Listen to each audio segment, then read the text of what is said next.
I'd like to urge you to participate generously in the Share the Journey initiative, which has been started by our Holy Father Pope Francis. He's invited all Catholics and other believers and people of no faith to embrace the experience of migrants and refugees.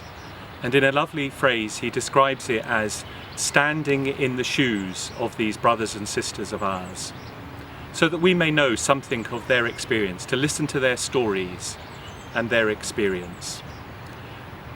This is something which is very close to my own heart, as my parents came to this country from the west of Ireland in the 1950s.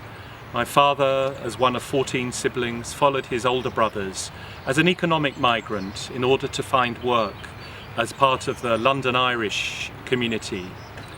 My mother came for health reasons. She'd had two older sisters who had died from tuberculosis.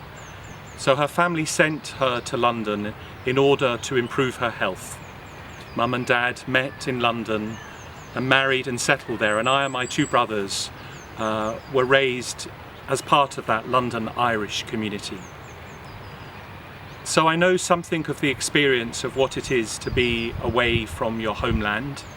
My mother integrated very well into the country, my father less well so. He never completely felt at home in only English-speaking circles.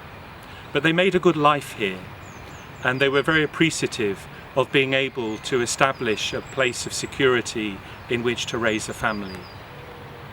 This campaign, which is sponsored in this country and encouraged by CAFVOD and by Caritas Social Action, encourages each of us to step into the shoes of the experience of a migrant and a refugee, to know something of what it means to walk in their shoes, to be far from our homeland, and yet in this way to encourage a greater and deeper understanding, especially for those migrants and refugees who come to us in order to find security and peace and a safe place in which to raise their children.